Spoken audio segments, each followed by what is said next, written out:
Por onde começar a contar uma história que foi e é construída coletivamente ao longo de 26 anos? Uma história não, histórias que ao mesmo tempo que foram contadas, foram construídas por meio de diferentes olhares, vivências e percepções. São esses fragmentos captados através de lentes, mas que extrapolam os limites do quadro que montam o enredo da TV Ovo. O convidado de hoje é Marcos Borba, um personagem com uma história que se cruza, separa e complementa as histórias que a TV Ovo tem contado nas últimas décadas. Marcos, é um prazer te ter aqui no Provocarte. Obrigado, prazer é meu, na verdade o prazer é nosso, né, da TV Ovo. Eu gostaria de saber o que a gente encontra quando saímos a procurar. O que a gente encontra quando sai a procurar com um olhar aguçado são as maravilhas e as incompletudes do mundo. Quando a gente sai com um olhar despercebido, pode ser qualquer coisa que surpreenda ou qualquer injustiça que nos bata, né? Porque a vida é cheia de ocasiões que a gente não consegue mensurar e talvez sair a procurar elas pode ser que tu fique sem encontrá-las. Tem uma frase que é associada ao filósofo chinês Confúcio que diz que uma imagem vale mais que 1000 palavras. O que uma imagem consegue falar que as palavras não dão conta? Eu creio que são suportes para a vazão artística diferentes, né? As palavras, elas trabalham com a nossa imaginação e nos transportam para lugares. E as imagens, elas aguçam o sentido, talvez o sentido que o ser humano mais desenvolveu. Até tem uma brincadeira que a gente tem, que tem uma série de TV que é o No Estranho Planeta dos Seres Audiovisuais, que fala justamente dessa necessidade do homem de se representar por imagens.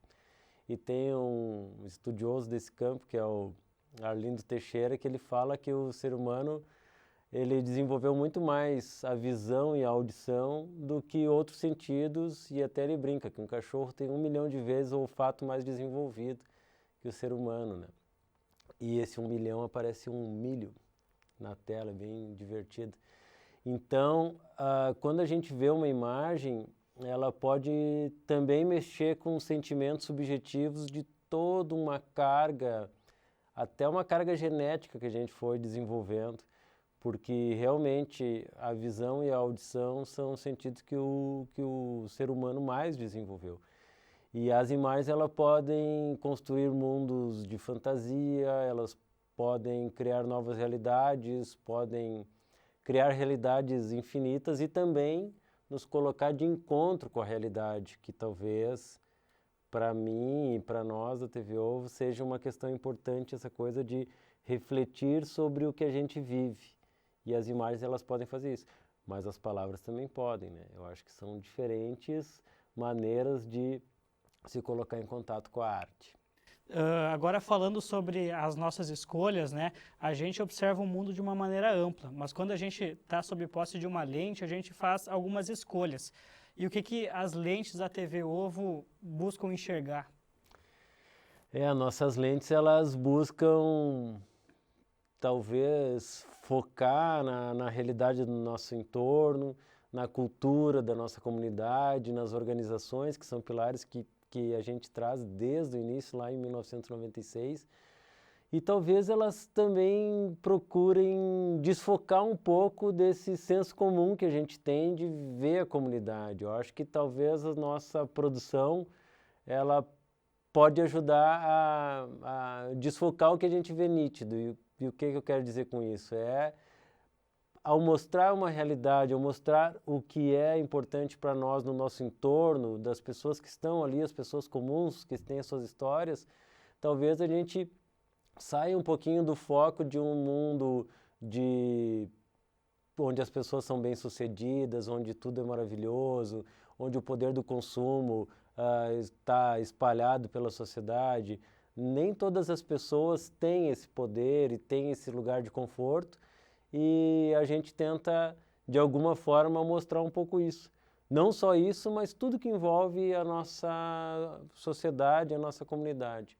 Então são dois trabalhos, né? De focar no que a gente tem no nosso entorno e tentar desfocar esse lugar comum que as pessoas têm no mundo da correria, que é um mundo que a gente vive, né? Tempos de Peste, que foi a última produção da TV Ovo, ele trouxe uma reflexão sobre a história de Santa Maria.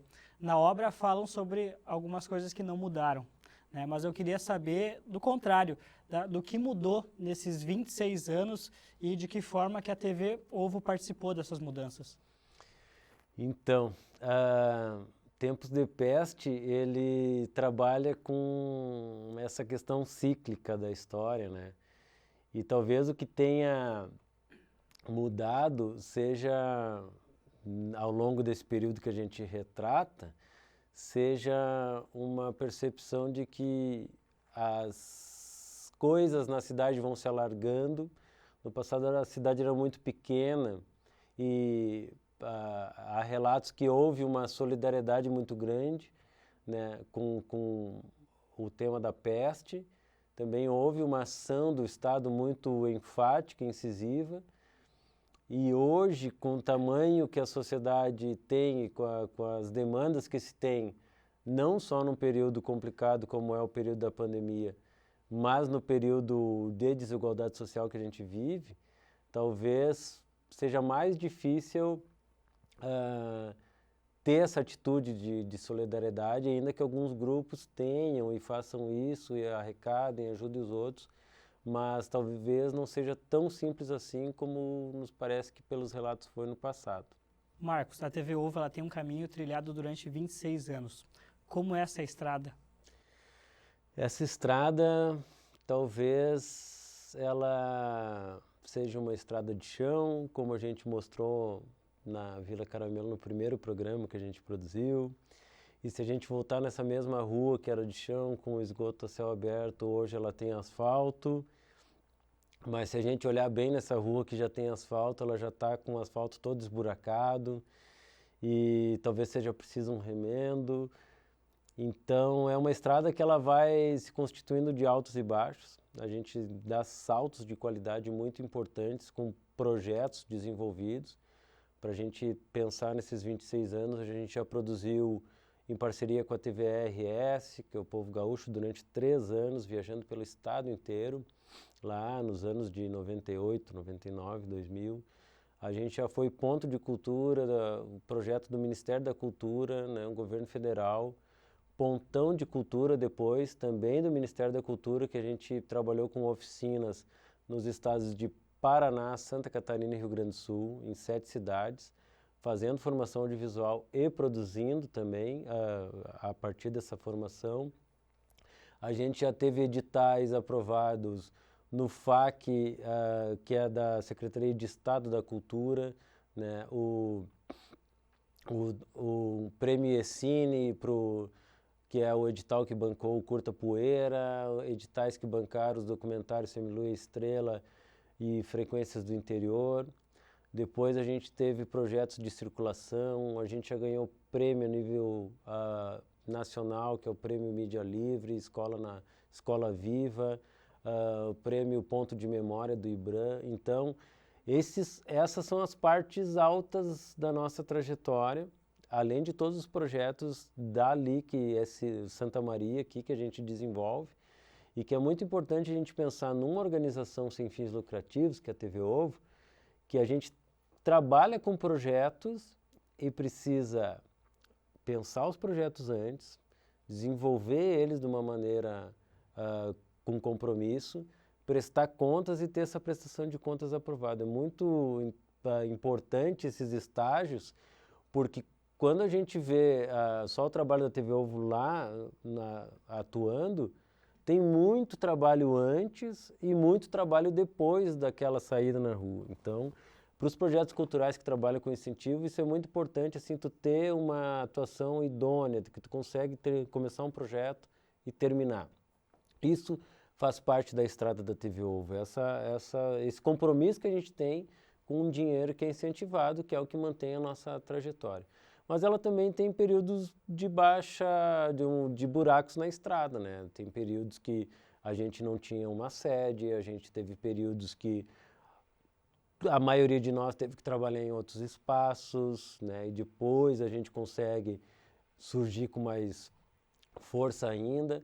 Então, tem períodos que a gente fica com o equipamento defasado e não tem recurso para comprar. Então, são altos e baixos e é uma estrada que não tem fim. E que bom que ela não é linear e que bom que ela não é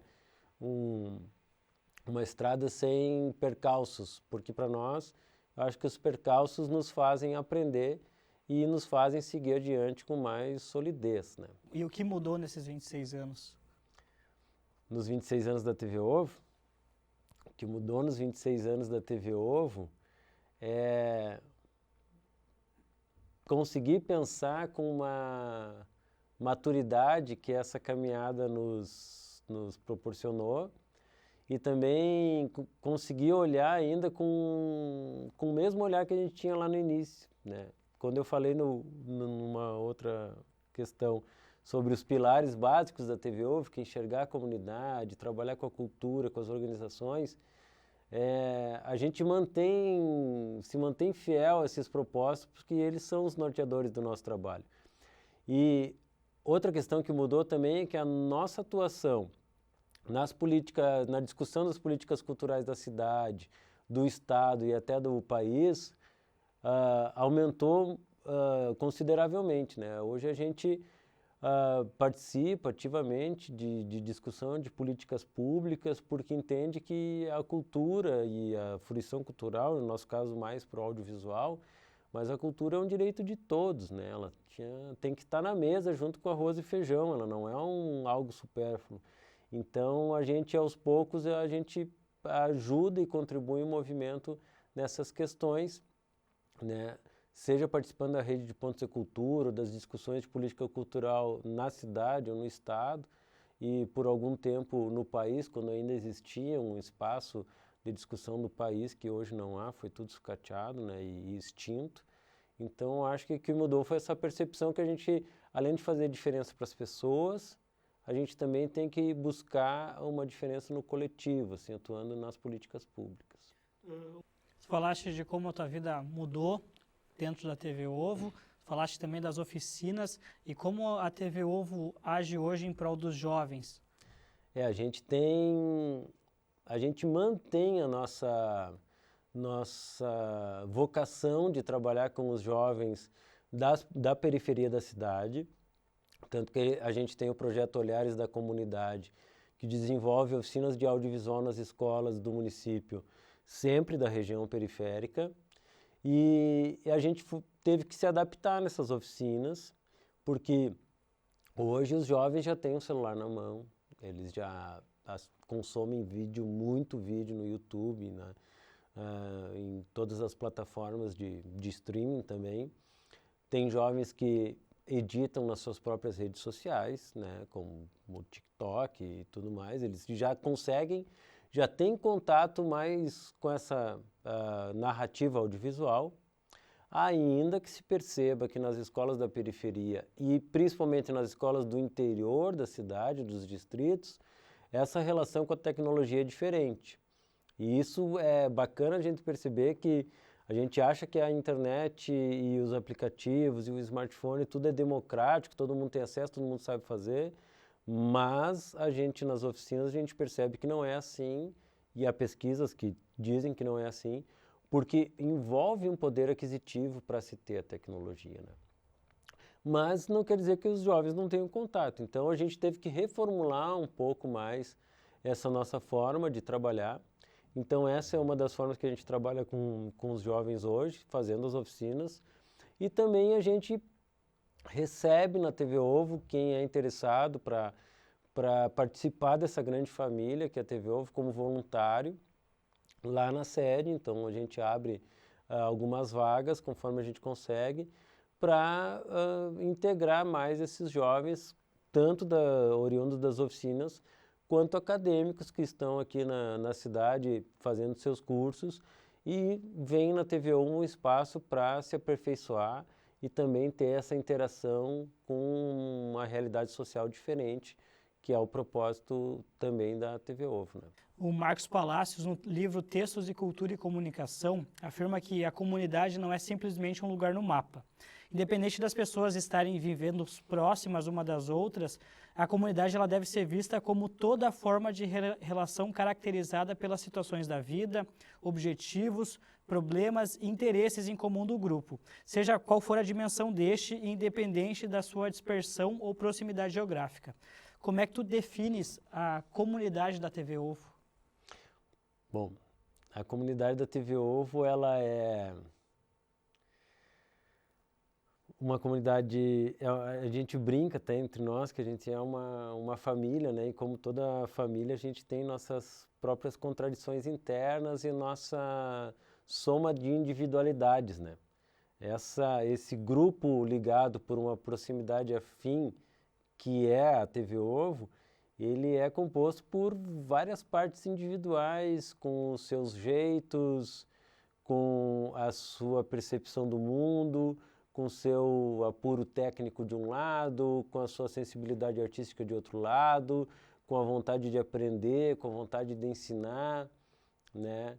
Com os signos de cada um, com os ascendentes, né? Então a gente é uma comunidade feita de múltiplas formações que atua já há 26 anos e que tem um núcleo forte e que vai abraçando tantas outras pessoas que vêm e vão.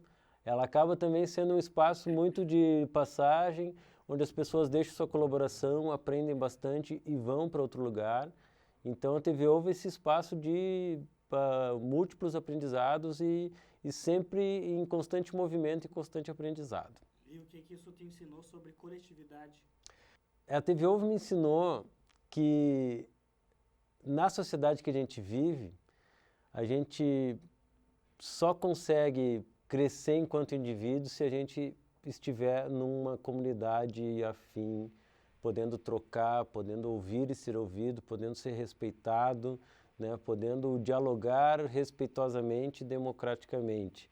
Então, essa vivência de TV Ovo, que eu tenho já há 26 anos, eu tenho mais tempo de vida na TV Ovo do que fora da TV Ovo, porque eu comecei na TV Ovo com 16 anos. Então, me ensinou que é só coletivamente que a gente consegue se completar enquanto indivíduo, né? A gente não se apaga participando de uma instituição, de um coletivo. Muito pelo contrário, a gente se potencializa. E numa sociedade hoje que não tem espaço para o diálogo, que as questões da vida em comum são tratadas como torcidas de time de futebol, torcidas fanáticas de time de futebol, onde um não aceita dialogar com o outro, ter essa sensação de vivência coletiva é fundamental para a gente sobreviver até. Tu falaste que tua vida se passa mais dentro da TV Ovo do que fora da TV Ovo, né? Como ela influenciou a tua visão como jovem? Bom, para a gente pensar que em 1996 a gente não tinha celular, não tinha internet. As escolas não tinham um aparato de oferecer projetos de educação, de turno inverso como tem hoje. A gente tinha uma rotina que ela era escola, tempo ocioso, casa e rua, né? E essa rotina, então, sem um objetivo, ela poderia muito facilmente, na periferia de Santa Maria, na Vila Caramelo, em qualquer outros espaços e outras comunidades periféricas, esses jovens poderiam se encontrar com a questão da violência, né? E não por mérito meu, e aí a gente pode quebrar um pouco essa ideia de meritocracia, mas sim que eu vi a TV Ovo e consegui buscar outro futuro. Não é essa a questão, é uma questão de oportunidade e trabalhar com um compromisso de formação com os jovens. Então, eu, assim como o Alex e tantos outros, a gente conseguiu vislumbrar uma nova forma de ver o mundo e de atuar no mundo enquanto até profissional. Então, a gente ganhou um espaço nessa sociedade do trabalho que é proporcionado pela TV Ovo. E qual o papel das produções da TV Ovo para a cidade de Santa Maria? Eu acredito que as produções da TV Ovo cumprem um papel fundamental no registro, na recuperação e na guarda de uma memória que ela não está nos livros oficiais e que ela precisa ser difundida, porque a história da cidade é multifacetada também. Para se chegar a um produto final de um audiovisual, a gente precisa colocar muita gente nesse processo, né? Muitas funções, técnica e muita criatividade. Como é que se faz para fomentar e manter um coletivo de audiovisual? Do que ele se alimenta? Coletivo de um audiovisual, a gente se alimenta de trabalho, trabalho, trabalho, vontade e realização. Quando a gente vê as coisas prontas, quando a gente sai para gravar é uma maravilha, é cansativo, mas a gente só se realiza quando a gente está gravando e depois quando essa produção é exibida. A gente se quebra escrevendo projetos, se quebra na questão burocrática, prestando contas e tal, mas o nosso espaço de realização é quando a gente está podendo exercer o que a gente gosta, que é estar com a câmera na mão, estar com o monitor na frente e depois, principalmente, exibindo essa produção, que é o que nos faz existir. Uma produção audiovisual ela só existe quando está em contrato com o público. Tem uma música que se chama Prelúdio, do Raul Seixas, que diz que um sonho que se sonha só é um sonho, mas um sonho que se sonha junto é realidade. Quais são os sonhos da TV Ovo? Essa música ela está desde o nosso primeiro programa exibido em 96, né, nos acompanhando. Ela faz parte de uma locução de introdução do programa, porque ela representa muito o que é a TV Ovo e como ela conseguiu, assim, dessa sementinha plantada lá 26 anos atrás, germinar e trabalhar em comunidade, como foi a outra pergunta que tu tinha feito anteriormente, né? Como é que esse coletivo se constrói? É de sonhar junto. E os nossos sonhos hoje, eles passam especialmente pelo espaço cultural que a gente está batalhando para construir, criar, que é o Sobrado Centro Cultural, que é um sonho audacioso, muito audacioso, mas por enquanto não se paga imposto para sonhar. Então a gente gosta de sonhar alto porque a gente se sente capaz de realizar esse sonho, independente do tamanho que ele seja, do valor financeiro que ele vai ter. O Sobrado é para ser um espaço cultural que tenha um espaço de cineclubismo, uma biblioteca do audiovisual, um espaço para fruição de artes, outras artes, né? E que seja um local de encontro das pessoas na cidade. Ele também tem uma parte de produção audiovisual com alta tecnologia, com estúdios de TV e de som para gravação, para que a produção de Santa Maria ela tenha um espaço adequado, um estúdio grande, para que sejam feitas N tipo de produções. E, além disso, ela tem a escola da TV Ovo, que a gente quer formar dentro desse todo esse complexo, uma escola de produção audiovisual comunitário, atendendo muita gente, muitos jovens, né, fazendo essas pontes e esses contatos que a gente já faz hoje, né, canalizando os projetos que a gente desenvolve hoje para o Sobrado Centro Cultural. Então, a gente tem esse trabalho das oficinas com olhares da comunidade, a gente tem um trabalho muito forte de discussão sobre o audiovisual com grandes nomes do país inteiro, que é dentro do projeto Narrativas em Movimento, onde a gente promove espaço de discussão sobre tudo que envolve cinema. O ano passado foi cinema e meio ambiente, já foi cinema e representatividade negra, cinema e a questão indígena. Esse ano a gente vai trabalhar com a questão da democracia, suas temporalidades. E, além disso, workshops de especialização na área. Então, o Sobrado vai canalizar isso, né? A gente pega toda a trajetória da TV Ovo e concentra a atuação num local com infraestrutura para receber esses nossos sonhos e devaneios. Então, é um projeto que já está sendo desenvolvido, é um projeto que já tem recurso captado, que a gente está em fase de estar buscando mais recursos para terminar ele, mas dentro de tudo que a gente pode pensar de sonho para a TV Ovo, eu acho que o mais importante a ser dito e o que nos motiva mais, assim, que brilha os olhos é pensar nesse complexo de cultura que a cidade vai ganhar e que a TV Ovo está desenvolvendo com muito trabalho e já vem de muitos e muitos anos, mais de 10 anos. Marcos, foi um prazer te ter aqui no Provocarte. Eu que agradeço e esse espaço é muito importante para todos que fazem arte coletiva na cidade. Muito obrigado. Para toda a realidade existente, inúmeras histórias surgem, permanecem e se reconfiguram cotidianamente para serem contadas. Narramos nossa história na intenção de personificar aquilo que somos. Narramos as histórias dos outros para fortalecer o laço daquilo que juntos somos. O audiovisual se constitui como herança de uma sociedade em constante movimento. Nos vemos no próximo episódio. Até lá!